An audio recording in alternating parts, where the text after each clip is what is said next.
Hello अस्सलाम वालेकुम। Once again this is me Anand chemist. और आज हम इस लेक्चर में बात करेंगे जनरल ऑर्गेनिक केमिस्ट्री। बेसिक से स्टार्ट करेंगे। बिल्कुल बिल्कुल जहाँ से ऑर्गेनिक केमिस्ट्री स्टार्ट होती है वहाँ से हम स्टार्ट करेंगे। बिल्कुल शुरू से स्टार्ट करेंगे इस लेक्चर में। और ये जो है पूरा वन शॉट वीडियो है।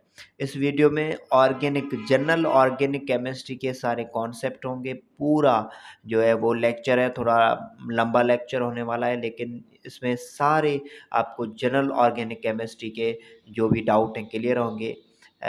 And I have also done specialization in organic chemistry as well.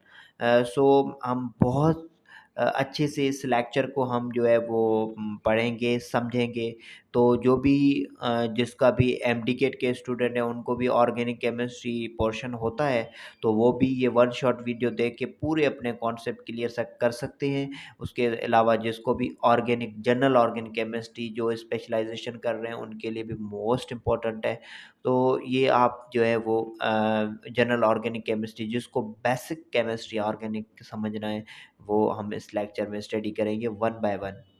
तो स्टार्ट करते हैं without wasting in time. So first of all आपको केमिस्ट्री की डेफिनेशन क्या होती है, हम जनरल बेसिक से स्टार्ट करेंगे, सिंपल टू कॉम्प्लेक्स की तरफ मूव करेंगे। केमिस्ट्री क्या है हमारे पास? The branch of science that deals with the study of composition. हमारे पास जो है वो हम कंपोजिशन की स्टडी करते हैं इसमें, ठीक है। और उसके बाद हम जो है वो इसमें हमारे पास प्रॉपर्टीज़ हैं। प्रॉपर्टीज़ के बाद हमारे पास स्ट्रक्चर है, ठीक है। स्ट्रक्चर और and transformation of matter is called chemistry. Composition, properties, structure and transformation of matter is called chemistry. हम मैटर की कंपोजिशन पढ़ते हैं कि how matter is composed, matter कैसे कंपोज है, उसकी हम कंपोजिशन पढ़ते हैं। उसकी हम प्रॉपर्टीज पढ़ते हैं, either it is chemical properties और फिजिकल प्रॉपर्टीज। स्ट्रक्चर हम देखते हैं कि मैटर की स्ट्रक्चर क्या है। देन हम ट्रांसफॉर्मेशन पढ़ते हैं कि how matter changes from one state to another state and how react chemically, ठीक है। और अपनी प्रॉपर्टीज कैसे चेंज करता है, ट्रांसफॉर्मेशन कैसे होती है। तो all these things of the matter in we study in the chemistry, ठीक है। तो केमिस्ट्री जो है हमने बहुत सारे ब्रांचेस में डिवाइडेड है, आपको पता है, inorganic chemistry, physical chemistry, analytical. और सारी ब्रांचेस में हम डिफरेंट जो है तरीके से मैटर की स्टडी करते हैं, किसमें हम कौन सी चीज़ मैटर की कर रहे होते हैं स्टडी, किसमें कौन सी। तो ऑर्गेनिक केमिस्ट्री में हम मैटर की क्या स्टडी करते हैं, या ऑर्गेनिक कंपाउंड्स कौन से होते हैं, या ऑर्गेनिक केमिस्ट्री में हम क्या क्या केमिस्ट्री की चीज़ें स्टडी करते हैं, तो अब हम आज पढ़ेंगे general. So basic concept of organic chemistry. Organic chemistry का जो हमारे पास बेसिक कॉन्सेप्ट है वो क्या है, ठीक है। तो organic compound, the chemical substances और compound which are derived from living beings are called organic compounds.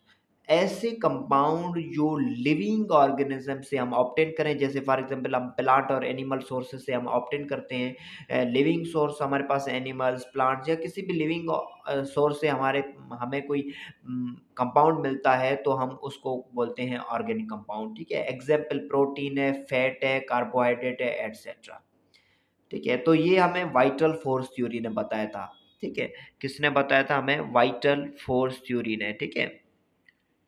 वीएफटी, vital force theory ने बताया था कि ऑर्गेनिक कंपाउंड वो होते हैं जो हम लिविंग सोर्स से जो है वो ऑब्टेन करते हैं। बाय द वे, तो note carbon most essential and maximum, and hydrogen large amount में होता है, ठीक है।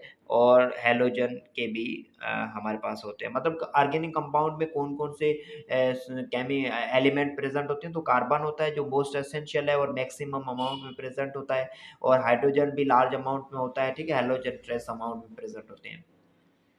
अब ये हमने जो ऊपर डेफिनेशन पढ़ी ये वीएफटी ने दी थी, ठीक है, वाइटल फोर्स थ्योरी ने बताया था। लेकिन क्या हुआ कि कुछ हमारे पास हमने क्या हुआ कि एक मॉडर्न डेफिनेशन आ गई। क्यों आ गई? क्योंकि एक साइंटिस्ट था, एक साइंटिस्ट था जिसका नाम था फ्रेडरिक वॉलर। उसने क्या किया 1828 में, उस वाइटल फोर्स थ्योरी ने बताया था कि भाई हम जो है वो ऑर्गेनिक कंपाउंड सिर्फ और सिर्फ लिविंग सोर्स से ऑब्टेन कर सकते हैं, हम लेबोरेटरी में या हम बाहर प्रोड्यूस या सिंथेसिस नहीं कर सकते। लेकिन ये कॉन्सेप्ट बहुत देर तक चला, लेकिन वॉलर ने क्या किया 1828 में, उन्होंने क्या किया, जो हमारे पास उन्होंने एक रिएक्शन किया। उन्होंने क्या किया, अमोनियम साइनाइड जो है उसको जो है वो, पहले ये सिंपल रिएक्शन था कि अमोनियम जो हमारे पास सल्फेट है उसको KCNO, ठीक है, पोटेशियम साइनाइड के साथ रिएक्शन करवाया इन द प्रेजेंस ऑफ हीट, तो अमोनियम साइनाइड बना और प्लस में पोटेशियम सल्फेट बना। लेकिन अमोनियम साइनाइड को उन्होंने फर्दर जो है वो रीअरेंजमेंट की, ठीक है, तो हम उसके बाद क्या बन गया, यूरिया बन गया। अब अमोनियम साइनाइड जो है वो एक इनऑर्गेनिक कंपाउंड है, जबकि यूरिया जो है वो ऑर्गेनिक कंपाउंड है, और इन्होंने क्या किया, वो लेबोरेटरी में सिंथेसिस किया। तो यहाँ पे जो है वो वाइटल फोर्स थ्योरी जो है वो खत्म हो जाती है, ठीक है, वाइटल फोर्स थ्योरी जो है वो खत्म हो जाती है, और यहाँ पे न्यू कॉन्सेप्ट आता है, न्यू डेफिनेशन आती है कि वाइटल फोर्स थ्योरी ने बताया था कि हम जो है वो सिर्फ ऑर्गेनिक कंपाउंड लिविंग सोर्स से ऑब्टेन कर सकते हैं, लेकिन ऐसा नहीं है। वोलर ने जो है क्या किया, इनऑर्गेनिक इनऑर्गेनिक कंपाउंड से, अमोनियम साइनाइड इनऑर्गेनिक कंपाउंड है, उससे जो है वो यूरिया प्रोड्यूस किया, यूरिया बनाया, और वो भी लेबोरेटरी में। तो मतलब हम इनऑर्गेनिक सब्सटेंस से ऑर्गेनिक सब्सटेंस बना सकते हैं।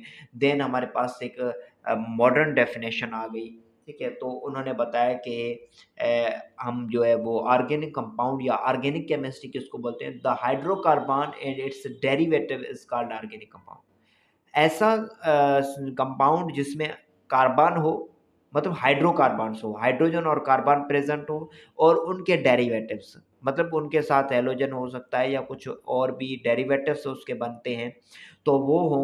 तो सिंपल डेफिनेशन ये है, जिसमें हाइड्रोकार्बन्स हो और या उनके जो डेरिवेटिव्स होते हैं उसको हम ऑर्गेनिक कंपाउंड बोलते हैं, ठीक है। तो ये सिंपल डेफिनेशन है, और उसके बाद जो है वो वाइटल फोर्स थ्योरी जो है वो एंड हो जाती है उसकी।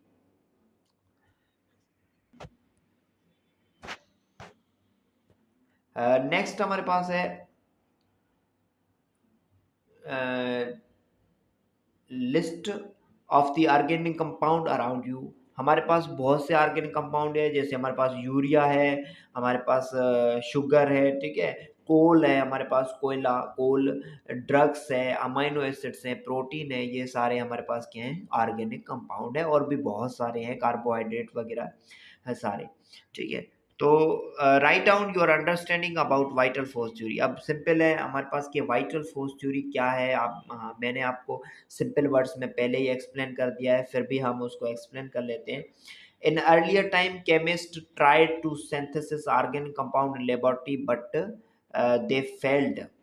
बहुत सारे जो है वो साइंटिस्ट जो है वो पहले लेबोरेटरी में के ऑर्गेनिक कंपाउंड बनाना चाह रहे थे, लेकिन वो फेल हो रहे थे, and it led them to believe that organic compounds could not be prepared in laboratory. तो उन्होंने बहुत कोशिश की लेकिन नहीं बने, तो उन्होंने कहा ऑर्गेनिक कंपाउंड हम बना नहीं सकते हैं लेबोरेटरी में, ठीक है। लेटर ऑन क्या हुआ, जर्मन केमिस्ट एक था, ब्रेजिलियस, synthesis it in a lab that there is a mysterious force exist between the molecules of living things, and this force is called vital force।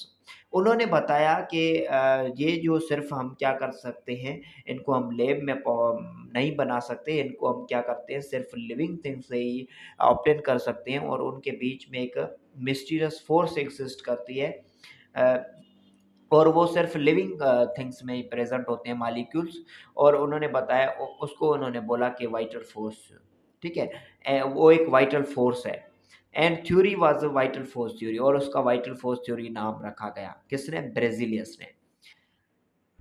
तो अब ये कुछ हमारे पास जनरल एमसीक्यूज हैं कि first organic compound prepared in laboratory. First organic compound हमने अभी भी डिस्कस किया है, यूरिया है, ठीक है। और first organic compound was prepared by तो वो किया था फ्रेडरिक वॉलर ने, ठीक है। तो इस तरह हम डिस्कस कर रहे हैं और ऐसे एमसीक्यूज टाइप भी हम पढ़ते जा रहे हैं, ठीक है। बहुत ही अच्छा लेक्चर होने वाला है, एमसीक्यूज के हवाले से आपकी अंडरस्टैंडिंग और कॉन्सेप्चुअल होने वाला है, ठीक है। नेक्स्ट हमारे पास है कि reason for separate study of organic compound. अब ये एक क्वेश्चन अराइज हुआ कि हम जो है वो ऑर्गेनिक कंपाउंड को सेपरेट क्यों स्टडी करते हैं। ऑर्गेनिक कंपाउंड है, हम एक साथ केमिस्ट्री में स्टडी नहीं करते, हमने एक ऑर्गेनिक केमिस्ट्री की एक ब्रांच क्यों बनाई एक अलग से। तो large number of organic compound produce हो चुके थे, ठीक है। मतलब बहुत सारे ऑर्गेनिक कंपाउंड प्रोड्यूस हो गए थे, ठीक है। अब जब ये वॉलर ने एक कंपाउंड बनाया तो साइंटिस्ट को बिलीव, वाइटल फोर्स थ्योरी जो खत्म हो गई तो साइंटिस्ट का बिलीव और स्ट्रांग हो गया। उन्होंने कहा कि नहीं भाई, ये जो है हम ऑर्गेनिक कंपाउंड से इनऑर्गेनिक कंपाउंड से ऑर्गेनिक कंपाउंड प्रोड्यूस कर सकते हैं। और वॉलर ने एक कंपाउंड प्रोड्यूस किया, यूरिया पहले, ठीक है। तो वो बाकी सारे साइंटिस्ट जो है वो उस पे लग गए और तकरीबन बहुत सारे हज़ारों लाखों के तादाद में जो है वो आज की डेट में जो है वो ऑर्गेनिक कंपाउंड लेबोरेटरी में सिंथेसिस हो चुके हैं। तो large number of organic compound बन गए। Unique chemical and physical properties है, मतलब इनऑर्गेनिक कंपाउंड से डिफरेंट इनकी प्रॉपर्टीज है, ये एक डिफरेंट क्लास के कंपाउंड है। यूनिक कैरेक्टर ऑफ कार्बन, एक कार्बन का यूनिक कैरेक्टर है, एक बड़ा प्ले रोल है। तो इसके वजह से जो है इन्होंने क्या किया, एक ऑर्गेनिक ब्रांच बनाई, ऑर्गेनिक केमिस्ट्री की अलग ब्रांच बनाई, ठीक है। देन कह रहा है कि सोर्स ऑफ ऑर्गेनिक कंपाउंड की हमें कहाँ से मिल सकते हैं और उनके सोर्स क्या हैं। प्लांट एंड एनिमल सोर्स हैं, प्लांट से हमें कार्बोहाइड्रेट भी मिलता है, ठीक है। और शुगर है या लिपिड्स, प्रोटीन्स, अमाइनो एसिड्स, ये सारे हमारे स्टार्च है, सेल्यूलोज है, ये सारे क्या है, ऑर्गेनिक कंपाउंड है। Then natural gas and petroleum से हमें एसिड बेस है, प्लास्टिक्स हैं, ये नेचुरल गैस या पेट्रोलियम हमें मिलता है। फॉर एग्जांपल एसिड्स हैं, बेसिस हैं, प्लास्टिक है, ये हमें मिलते हैं, ठीक है। नेचुरल गैस जैसे मीथेन है, पेट्रोलियम, पेट्रोल वहाँ से हमें मिलता है, और भी डिफरेंट पेट्रोलियम से चीज़ें हमें मिलती हैं।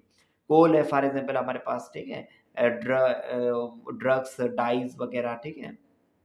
देन फर्मेंटेशन प्रोसेस से हमें डिफरेंट चीज़ें मिलती हैं। अल्कोहल एक ऑर्गेनिक कंपाउंड है, एसिड्स ये भी ऑर्गेनिक कंपाउंड है, तो ये फर्मेंटेशन प्रोसेस से मिलती हैं। सिंथेसिस हम कर सकते हैं, एस्प्रिन बनाते हैं, जो डिस्प्रिन टैबलेट होती है एस्प्रिन, ये भी हम प्रिपेयर कर सकते हैं। या हमारे पास ये सल्फा ड्रग्स या डिफरेंट ड्रग्स बनती हैं, सिंथेसिस करते हैं हम लेबोरेटरी में, फार्मास्यूटिकल लेबोरेटरीज में। तो ये सारी चीज़ें ये सोर्स हैं इनके। Unique properties of carbon, unique properties क्या है कार्बन की। कार्बन की इतने सारे कंपाउंड, मतलब लाखों के नंबर्स में जो है वो ऑर्गेनिक कंपाउंड क्यों है, वो उनकी एक यूनिक प्रॉपर्टीज है जो दूसरे एलिमेंट्स में नहीं है। कार्बन की एक यूनिक प्रॉपर्टीज है, वो सिर्फ कार्बन में ही पाई जाती है, ठीक है। बाकी एक दो में एलिमेंट में है लेकिन वो बहुत ही कम है, लेकिन सबसे जो हाईएस्ट स्ट्रेंथ है वो कार्बन में।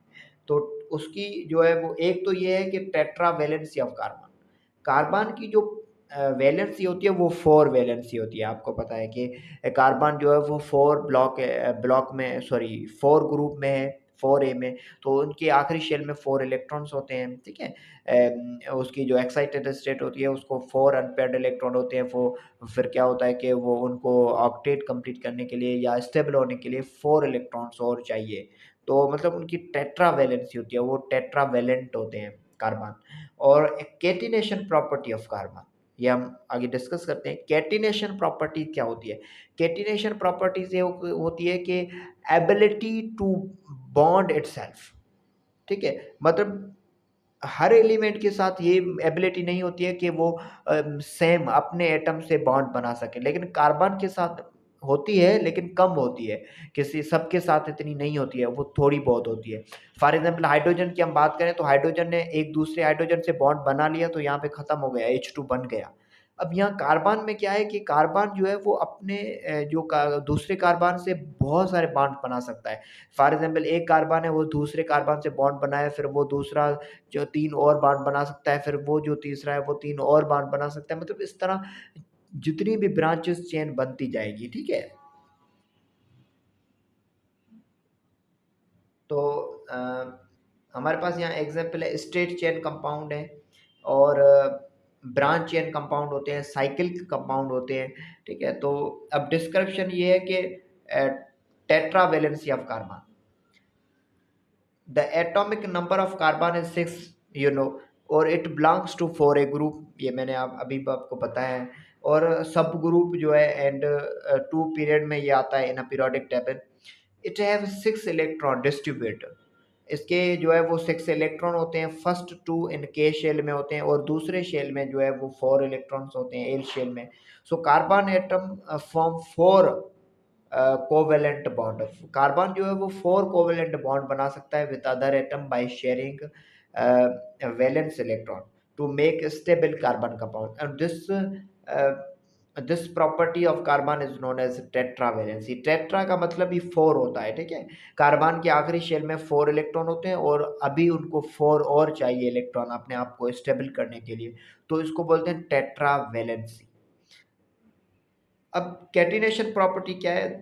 द सेल्फ लिंकिंग या self ability to self linking capacity of carbon with another carbon is called catenation. ठीक है, एग्जाम्पल हम देख लेते हैं। जैसे फॉर स्ट्रेट चेन कंपाउंड है, अब ये देखें, स्ट्रेट चेन कंपाउंड है, कार्बन जो है वो दूसरे कार्बन से बना रहा है, फिर तीसरे कार्बन से, फिर चौथे कार्बन से, फिर वो जो बाकी कार्बन है वो आगे और बहुत सारे जो है वो बॉन्ड बना सकते हैं। मतलब स्ट्रेट चेन कितनी भी स्ट्रेट चेन बड़ी हो सकती है। ठीक है, ये इनमें कोई भी वो नहीं आता है कि अब एबिलिटी खत्म होगी। कार्बन अपने चेन कितनी बड़ी चेन जो है वो बना सकता है, लेकिन सबके सब एलिमेंट में ऐसा नहीं है। आप देख सकते हैं क्लोरीन है, फ्लोरीन है, सिलिकॉन में ऐसा होता है, लेकिन वो भी सिलिकॉन की जो है वो स्ट्रेंथ कम है, वो इतनी नहीं बना सकता। ठीक है, तो ये जो है प्रॉपर्टी सिर्फ कार्बन की है। ब्रांच चेन कंपाउंड होते हैं, जैसे कितनी ब्रांच चेन भी बना सकते हैं ये। ठीक है, ऊपर नीचे मतलब कितने भी बॉन्ड बना सकते हैं। और साइकिल कंपाउंड भी बना सकते हैं इस तरह। ये इनकी क्या एबिलिटी है अपने कार्बन कार्बन से, इसलिए जो है ना वो इतने सारे जो है वो ऑर्गेनिक कंपाउंड प्रोड्यूस हो चुके हैं।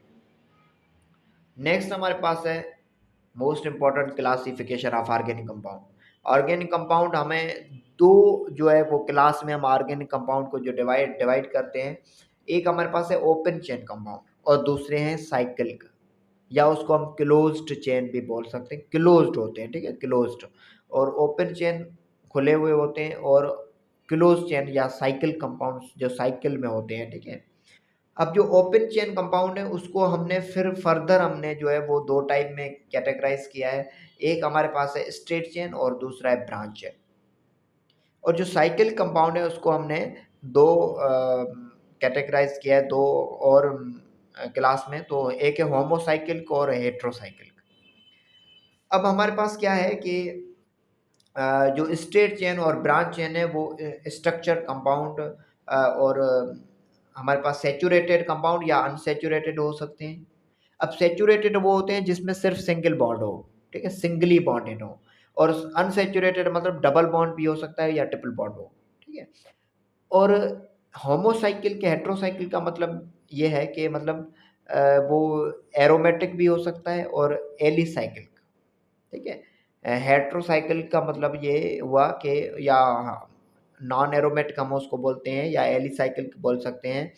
और एरोमेटिक कंपाउंड वो होते हैं जो जिसमें बेंजीन रिंग होती है या एरोमेटिक नेचर वो रखते हैं। हम आगे डिस्कस करते हैं वन बाय वन। ठीक है, अब open chain compound, the organic compound processing on the open chain of carbon atom is called open chain compound. जैसे हमारे पास CH3 CH2 CH2 ये ओपन चेन कंपाउंड है, इसमें साइकिल का नहीं है। ठीक है, फिर साइकिल कंपाउंड क्या होते हैं? The compound which possess a close chain of carbon atoms are called cyclic compound.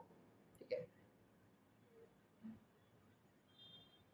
तो नेक्स्ट हमारे पास है homocyclic compound, the compound in which homocyclic compound. ठीक है, the compound in which the rings consist of only carbon atoms are called homocyclic. मतलब ऐसी ring हो जिसमें सिर्फ कार्बन के एटम हो, हाइड्रोजन भी हो लेकिन बाकी दूसरे कंपाउंड नहीं हो। ठीक है, सिर्फ कार्बन और हाइड्रोजन हो, हाइड्रोकार्बन हो। ठीक है, तो उसको हम बोलते हैं होमोसाइकिल कंपाउंड। हेट्रोसाइकिल कंपाउंड हम उसको बोलेंगे the compound in which the rings consist of the one or more heteroatom, like nitrogen हो सकता है, ऑक्सीजन, सल्फर, मतलब कार्बन तो होता है लेकिन उसके अलावा नाइट्रोजन हो, उसमें ऑक्सीजन हो, सल्फर हो, ठीक है, या क्लोरीन, फ्लोरीन, ये सारे हों, तो उसको हम जो है वो हेट्रोसाइकिल कंपाउंड बोल सकते हैं। ठीक है, in addition to carbon atoms are called heterocyclic compound. ठीक है,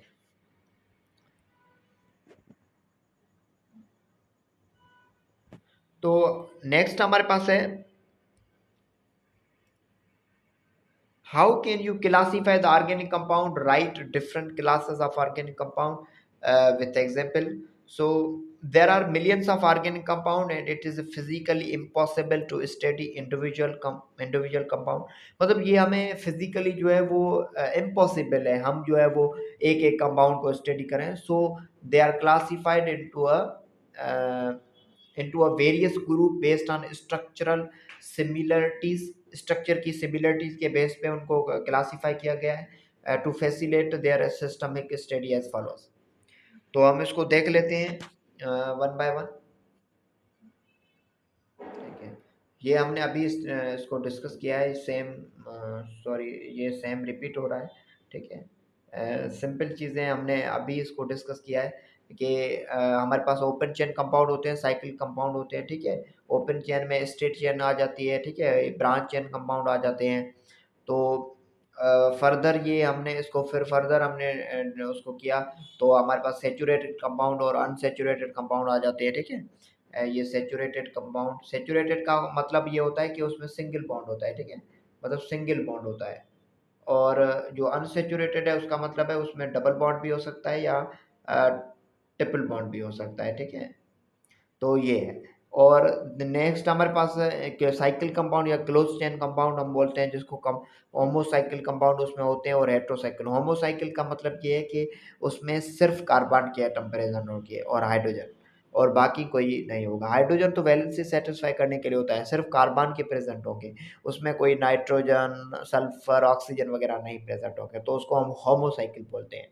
हेट्रोसाइकिल में ये होता है कि उसमें कार्बन और हाइड्रोजन भी होते हैं लेकिन उसमें ऑक्सीजन भी हो सकता है, एक नाइट्रोजन या कुछ सल्फर वगैरह दूसरे हेट्रो एटम प्रेजेंट हो। ठीक है, हेट्रो का मतलब होता है डिफरेंट, डिफरेंट एटम हो, कार्बन के अलावा भी हो, तो उसको हम हेट्रो। तो फिर फर्दर हमने इसको क्लासीफाई किया एलिसाइकिल कंपाउंड और एरोमेटिक। एलिसाइकिल को हम नॉन एरोमेटिक भी बोल सकते हैं।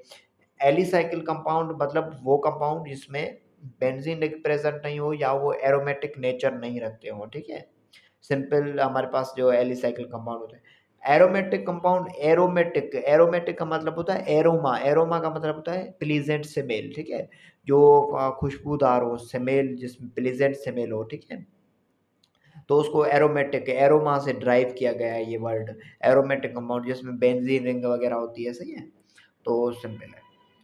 तो ये हमने अभी डिस्कस कर लिया है कि किस तरह स्ट्रक्चरल कंपाउंड, अनसेचुरेटेड, ठीक है, ओपन चेन कंपाउंड होते हैं। अब हम वन बाय वन इसको डिस्कस कर लेते हैं। Simple, the organic compound which possess an open chain of carbon atoms are called acyclic और open chain in a compound। For example ये हमारे पास कंपाउंड होता है। सो स्टच saturated compound, the hydrocarbon in which the tetravalency of carbon are satisfied by single covalent bond। Saturated compound हम उसको बोलते हैं जिसमें सिंगल कोवेलेंट बॉन्ड हो, मतलब ये जो इसमें देखो अब सिंगल कोवेलेंट बॉन्ड है, सिंगल कोवेलेंट बॉन्ड हो इज कॉल्ड सैचुरेटेड कंपाउंड्स। ठीक है, फॉर एग्जांपल हमारे पास ये मीथेन है, तो ये एक सिंगल सिंगल बॉन्डेड है। नेक्स्ट अनसेचुरेटेड कंपाउंड में ये है कि the hydrocarbon in which consist of double और ट्रिपल बॉन्ड, उसमें क्या होते हैं कि डबल डबल बॉन्ड भी हो सकता है, ट्रिपल कोवेलेंट बॉन्ड भी होता है between the carbon atoms, are called unsaturated. जैसे हमारे पास ये है इथीन है, ठीक है, तो डबल बॉन्डेड है, तो ये अनसेचुरेटेड है। Next cyclic compound, the compound that possess one or more close chain are called cyclic compound. ठीक है, उसमें क्लोज चेन हो, साइक्लिक में हो, ठीक है, तो उसको हम जो है वो साइकिल कंपाउंड बोलते हैं। और साइकिल कंपाउंड जो है ना कम से कम 3 कार्बन से स्टार्ट होगी, कम से कम हमारे पास साइक्लोप्रोपेन बनेगा, ठीक है। उसके बाद 2 का जो है ना वो साइकिल का नहीं बनेगा, ठीक है।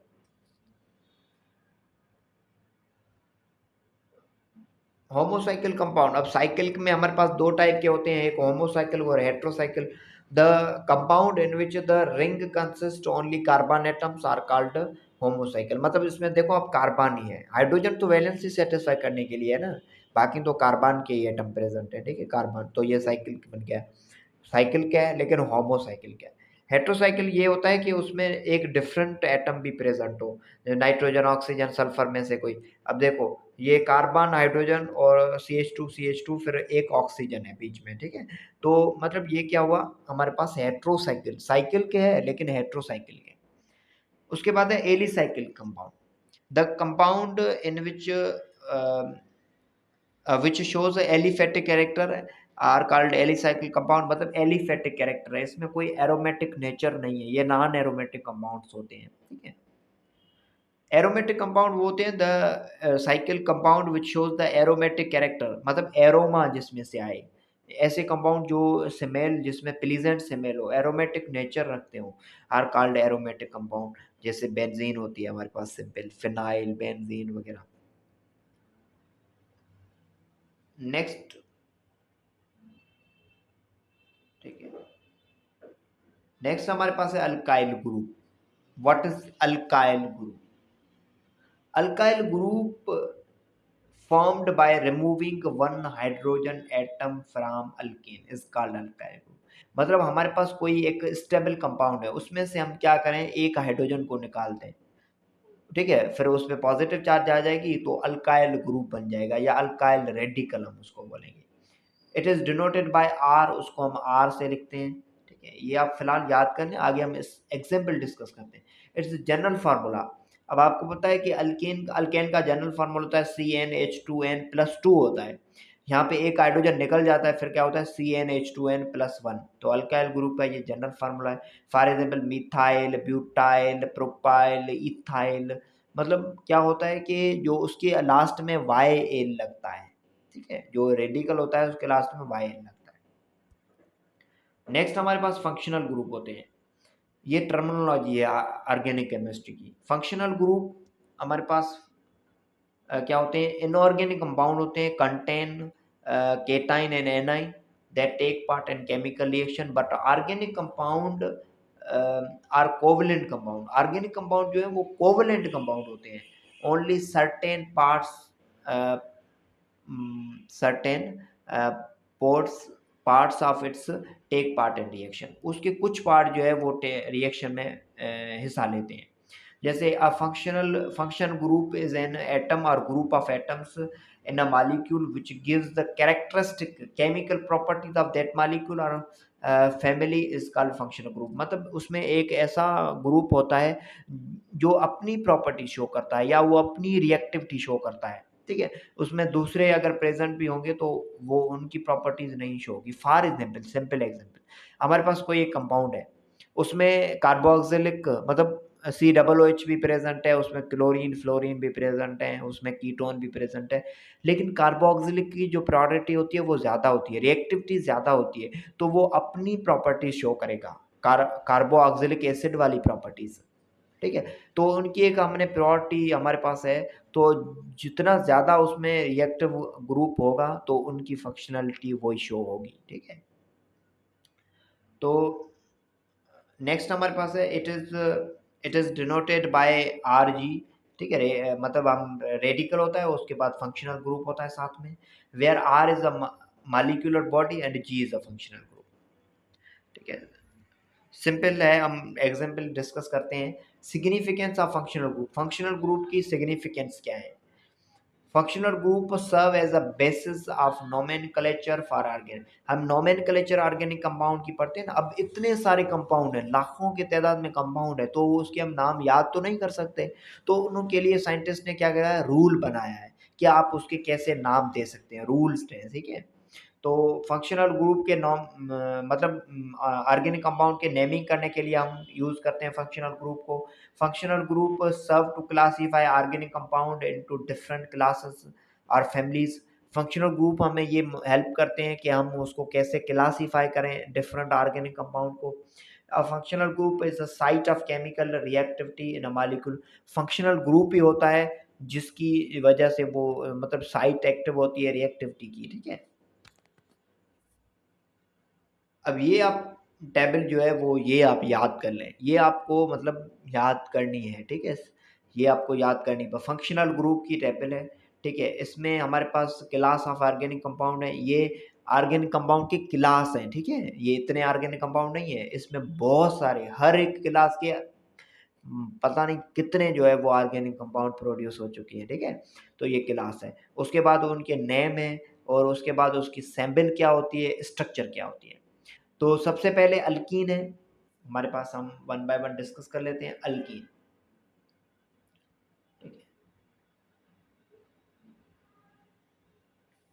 अल्कीन्स अल्कीन्स होती है, इसमें डबल बॉन्ड होता है कार्बन के साथ, ठीक है। स्ट्रक्चर भी इस तरह होती है।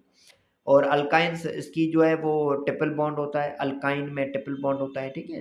तो कार्बन के साथ ट्रिपल बॉन्ड है और सैम्पल स्ट्रक्चर आप देख सकते हैं। अल्काइल हैलाइड, अल्काइल हैलाइड का मतलब है, नेम इसका है हेलो, हेलोजन वाले क्लोरीन, फ्लोरीन, ब्रोमीन, आयोडीन, ये सारे, और इसको एक्स से रिप्रेजेंट करते हैं। और इनकी स्ट्रक्चर जैसे फ्लोरीन है, क्लोरीन है, ब्रोमीन है, ये हेलो कंपाउंड है। उसके बाद अल्कोहल है हमारे पास हाइड्रोक्सी, जिसको हम बोलते हैं OH, OH, ठीक है। अल्डिहाइड है फार्माइल, जैसे CHO कंपाउंड है, ठीक है। स्ट्रक्चर आप देख सकते हैं। कीटोन्स हैं कार्बोनाइल। अब अल्डिहाइड और कीटोन में सिर्फ ये फ़र्क है कि कार्बन की एक साइड हाइड्रोजन होता है और दूसरी साइड हमारे पास R ग्रुप होता है, ठीक है। जैसे मतलब अल्डिहाइड, ये R ग्रुप है और यहाँ पे कार्बन है, यहाँ पे हाइड्रोजन है और यहाँ पे ऊपर ऑक्सीजन है।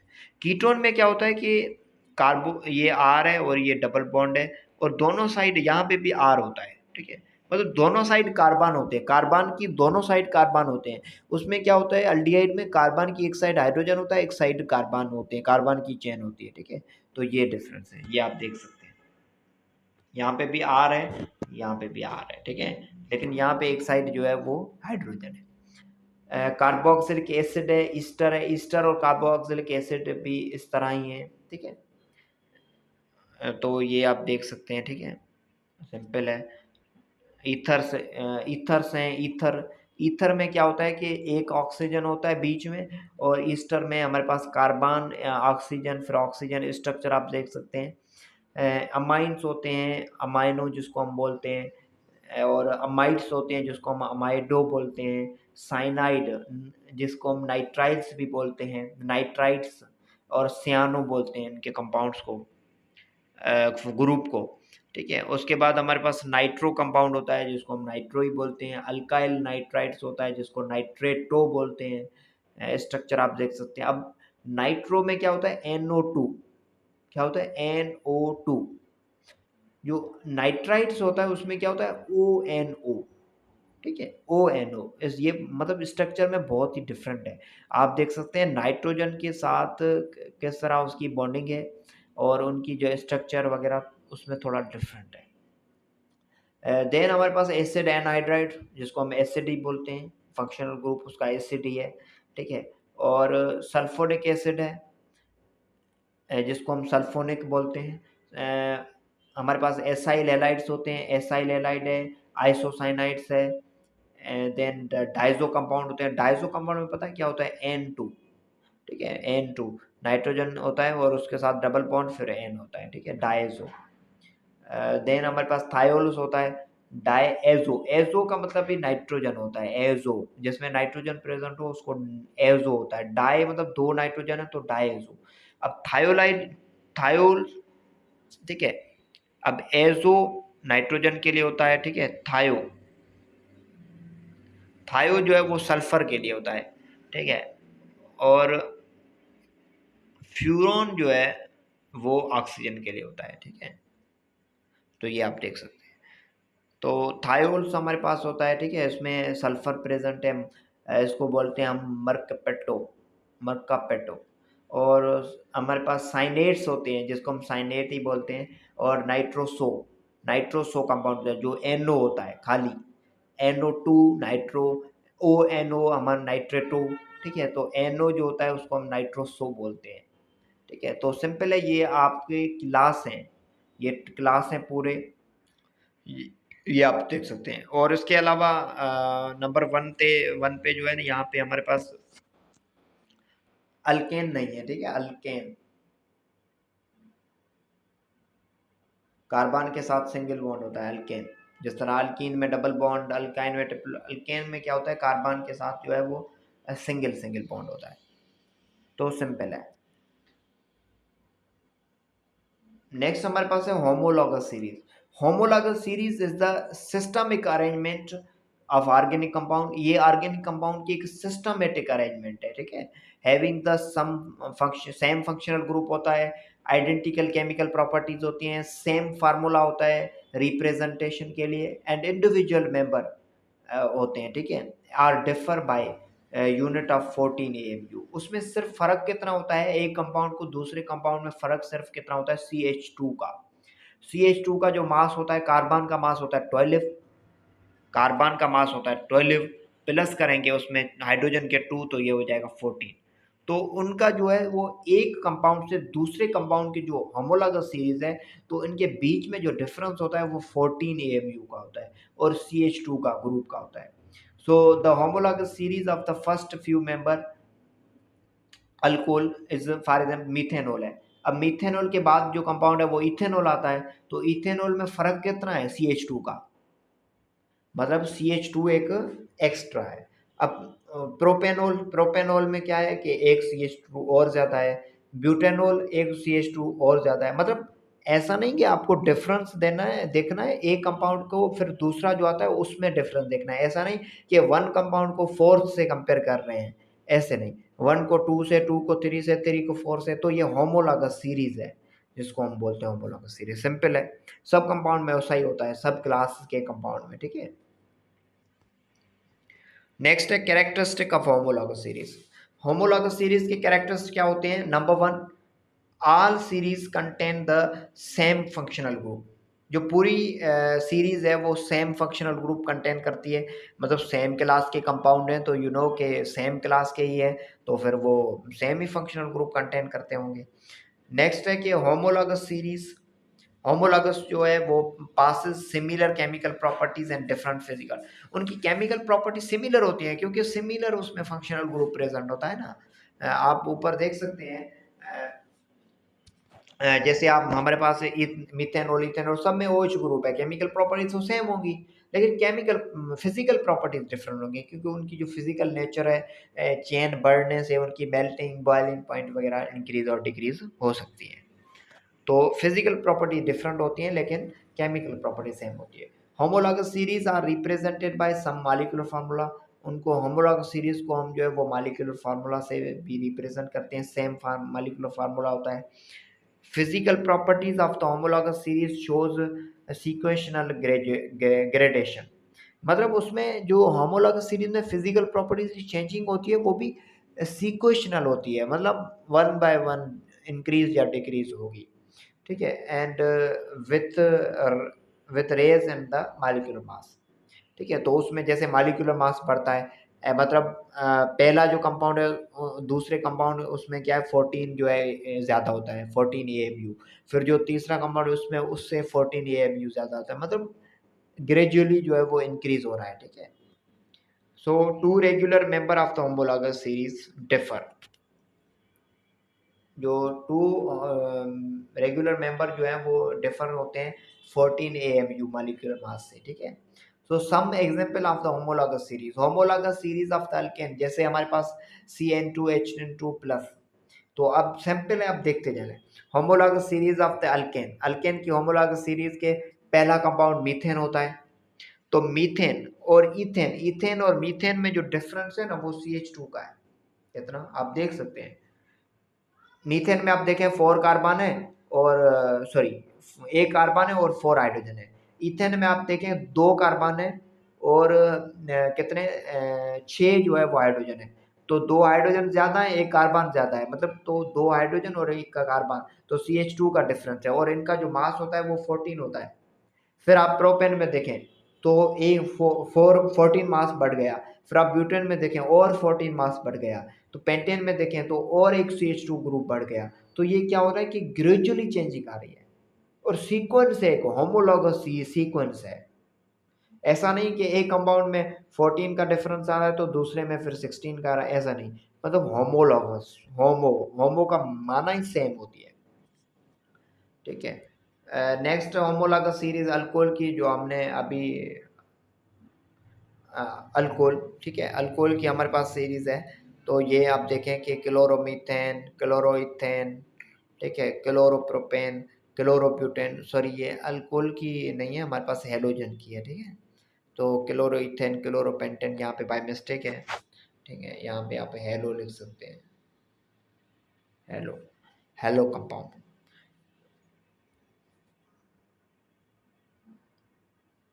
तो अब कह रहा है कि व्हाट इज ऑर्गेनिक केमिस्ट्री, मतलब सिंपल है ये, सिंपल जो भी हम पढ़ के आ रहे हैं, ठीक है। The branch of chemistry that deals with the study of organic compound is called, हम सिंपली इसको ऐसा भी बोल सकते हैं, हमने मॉडर्न डेफिनेशन पढ़ी लेकिन हम इसको सिंपली ऐसा बोलते हैं, the study of organic compound. आपको कोई पूछे कि what is organic, the study of organic compound, पर वो डिटेल में पूछता है तो आप उसको बता सकते हैं कि the organic chemistry is the study of hydrocarbons and their derivative, ठीक है। तो सिंपल है। नेक्स्ट हमारे पास कुछ डिफरेंट प्रोसेस होते हैं। हमारे पास प्रोसेस होता है क्रैकिंग, ठीक है, process of decomposition of higher hydrocarbon of the petroleum fraction into lower hydrocarbon with low boiling point is called cracking.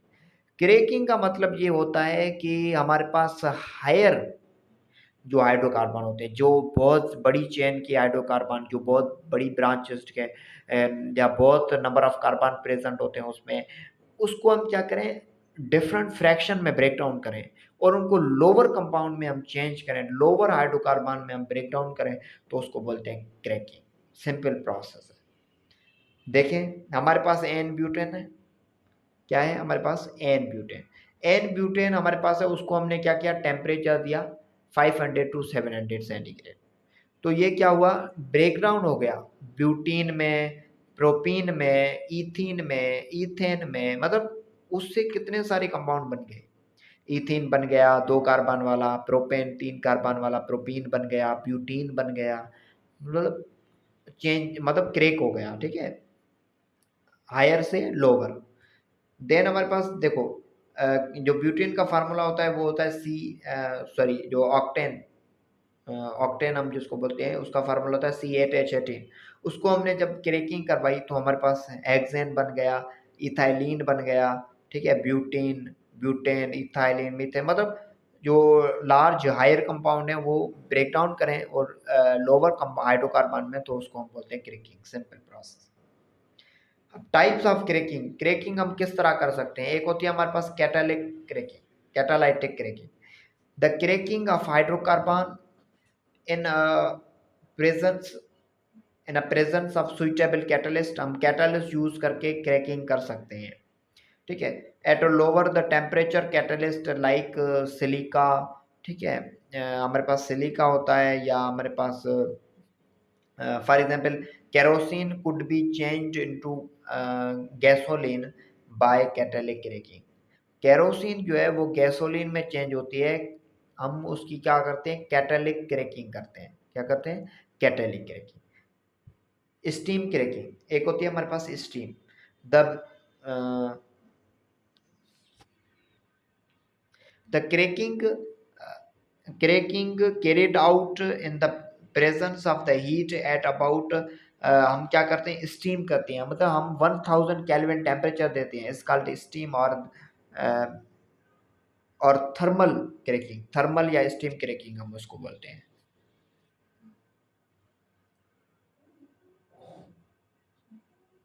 In the cracking process, carbon and carbon hydrogen bond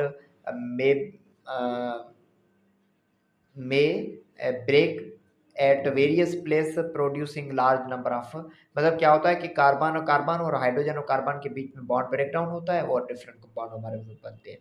catalytic cracking produce more number of branch chain, catalytic cracking से हम different branch chain compound बनाते हैं unsaturated aromatic hydrocarbons as compare to thermal cracking. मतलब जो हमारे पास इसका मतलब ये है कि जो कैटालिक क्रैकिंग है वो बहुत ज़्यादा अच्छी है, उससे हम बहुत सारे नंबर ऑफ कार्बन हाइड्रोकार्बन्स बना सकते हैं as compare to thermal cracking. So octane number और क्वालिटी ऑफ गैसोलाइन, हम क्या करते हैं कि आपको पता है कि हम कहते हैं, हम मोस्टली आपने सुना होगा, कहते हैं कि यार इसका जो इस पेट्रोल पंप का जो पेट्रोल है वो अच्छा है, इसका पेट्रोल जो है वो ख़राब है। उसका सिंपल ये स्केल होता है कि उसका जो अच्छा पेट्रोल है ना उसका ऑक्टेन नंबर हाई है, ऑक्टेन नंबर जो है वो हाई है। और ऑक्टेन नंबर हाई कैसे करते हैं, ऑक्टेन नंबर को इम्प्रूव करते हैं। ऑक्टेन नंबर जितना अच्छा होगा, उनके पास एक स्केल होती है जिससे मेजर करते हैं, जितना ऑक्टेन नंबर अच्छा होगा उतना पेट्रोल अच्छा, जितना ऑक्टेन नंबर कम होगा उतना पेट्रोल जो है वो उसकी क्वालिटी कम। हम डिस्कस करते हैं। Gasoline is a refined petroleum used as a fuel for an thermal combustion of the engine, engine की थर्मल कंबस्शन में पेट्रोल यूज होता है।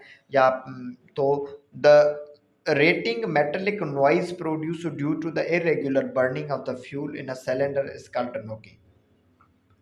तो क्या होता है, सम टाइम क्या होता है कि इंजन जो है उसमें हम वो पेट्रोल यूज़ करते हैं, पेट्रोल यूज़ करते हैं तो क्या होता है कि उसकी अगर अच्छा क्वालिटी वाला अच्छे ऑक्टेन नंबर वाला पेट्रोल नहीं होगा तो उसकी बर्निंग अच्छी नहीं होगी। जब बर्निंग अच्छी नहीं होगी तो क्या होगा, उसमें जो है वो उसकी जो ऑक्टेन नंबर है वो कम है और उसकी बर्निंग अच्छी नहीं हो रही है। जब बर्निंग अच्छी नहीं होगी तो उसमें क्या होगा, ठक ठक की आवाज़ आएगी, नॉकिंग प्रोड्यूस होगी, इंजन खराब होगा। ठीक है सर। तो एंटी नॉकिंग प्रॉपर्टी हम क्या करते हैं, उसकी जो क्वालिटी को इम्प्रूव करने के लिए हम क्या करते हैं, एंटी नॉकिंग एजेंट यूज़ करते हैं पेट्रोल में या गैसोलाइन में। तो सिंपल है, the anti knocking property of the fuel is measured as octane number. हम क्या करते हैं, उनकी जो एंटी नॉकिंग प्रॉपर्टी है वो ऑक्टेन नंबर से मेजर करते हैं, ऑक्टेन नंबर। ठीक है।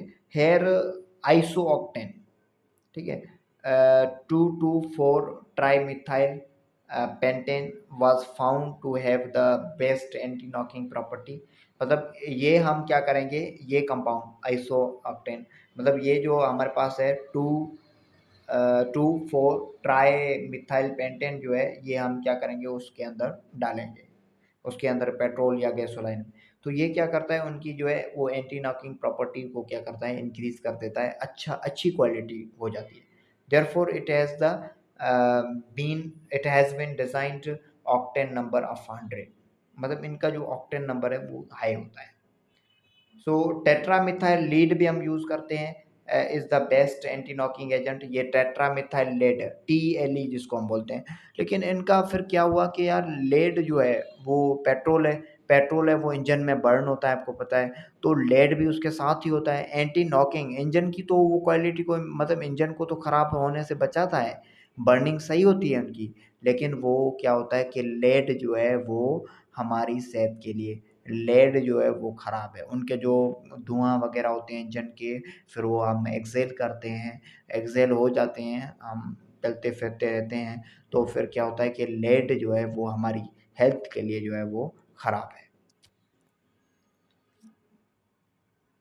नेक्स्ट हमारे पास है ऑक्टेन नंबर, हम देखते हैं एन ऑक्टेन, एन हेप्टेन है, ठीक है, ये कंपाउंड है, इसका ऑक्टेन नंबर 0 है। तो ये आइसो ऑक्टेन है, इसका जो ऑक्टेन नंबर जो है वो 100 है। तो मतलब ऑक्टेन नंबर जो है वो अच्छा, जितना ऑक्टेन नंबर अच्छा होगा उतनी पेट्रोल की क्वालिटी या गैसोलाइन की क्वालिटी अच्छी होगी। The value of octane number depend upon the structure of hydrocarbon. Octane number की जो वैल्यू है वो डिपेंड करती है स्ट्रक्चर पे, ये स्ट्रक्चर कैसी है, ब्रांच स्ट्रक्चर है, ओपन चेन स्ट्रक्चर है, उस पर डिपेंड करती है कि उसकी क्वालिटी कैसी होगी या उसका ऑक्टेन नंबर क्या होगा। In a general, octane rating increase among hydrocarbon as straight chain hydrocarbon. Straight chain hydrocarbons alkanes जो होते हैं वो लेस होते हैं ब्रांच चेन अल्केन से, और वो लेस होते हैं अल्कीन से एंड अल्काइन से, और देन वो लेस होते हैं साइक्लोपैराफिन से, और वो लेस होते हैं देन एरोमेटिक हाइड्रोकार्बन से। ठीक है, तो सबसे सबसे जो हमारे पास अच्छी मतलब जो ऑक्टेन नंबर होगा वो किसका होगा, एरोमेटिक हाइड्रोकार्बन का। ठीक है, एरोमेटिक हाइड्रोकार्बन का। ठीक है, तो इस तरह अब क्या है, कह रहा है कि octane number, the quality of diesel fuel used in the diesel engine is generally expressed in term of octane number. Octane N hexadecane ignite rapidly and has been assigned the octane number of 100, while methyl methyl naphthalene, due to its extremely poor ignition properties, so has been assigned octane number of 0. So a diesel with the octane number 75 has some ignition properties as mixture of 75% octane.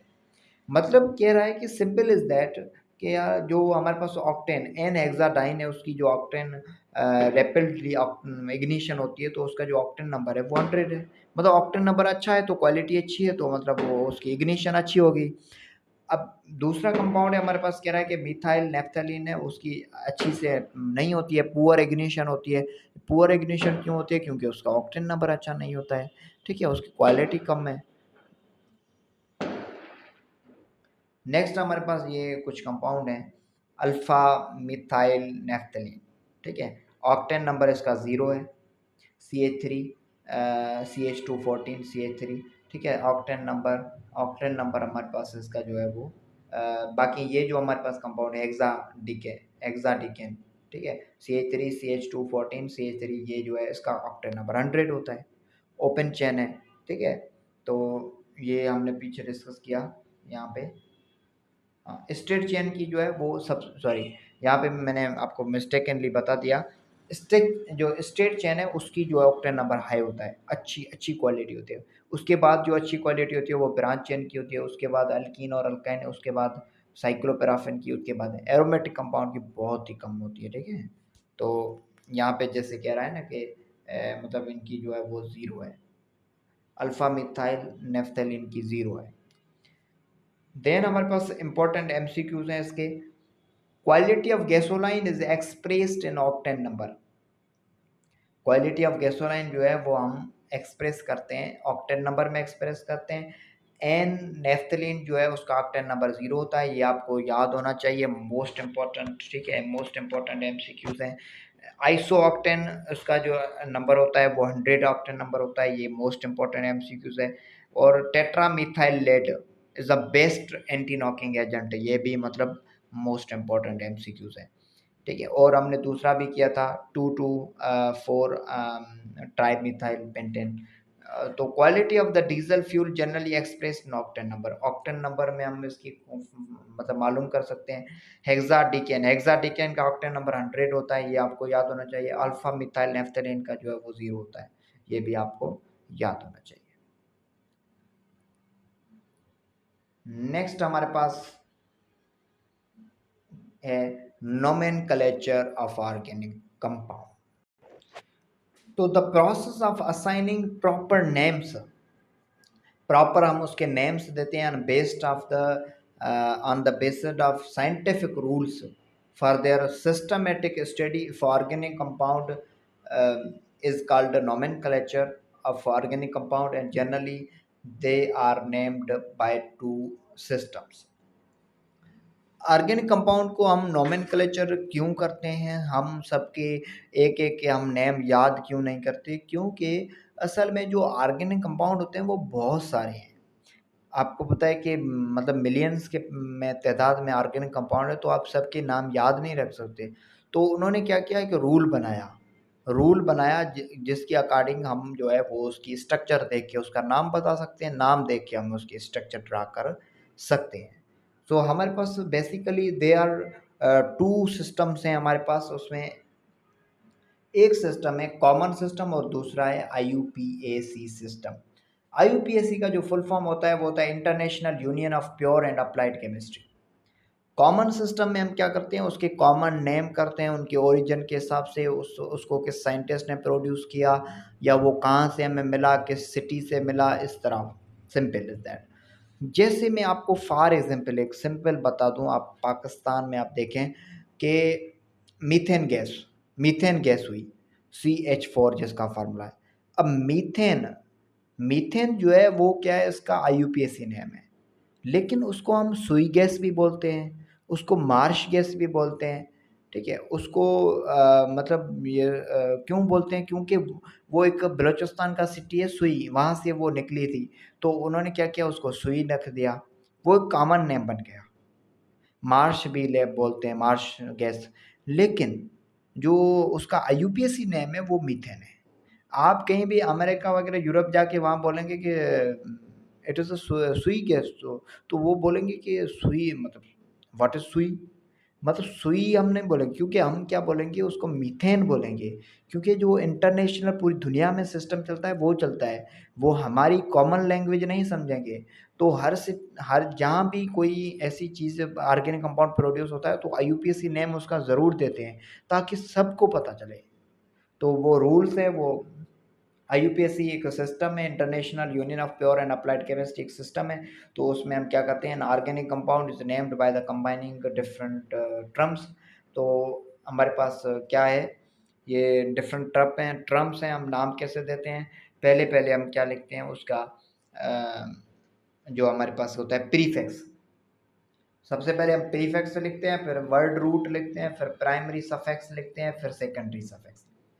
तो ये चार चीज़ें हम मिला के उसका नाम देते हैं।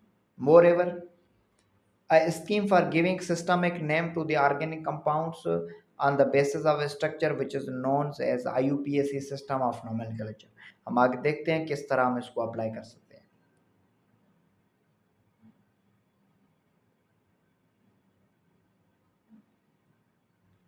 सो रूट वर्ड, सबसे पहले आपको रूट वर्ड याद करना है। Those represented term to express carbon atoms are called root word, word root या root word. So table name of the word root for different number of carbon, different number of carbon की base पे हमें word root है, ये आप याद रखें।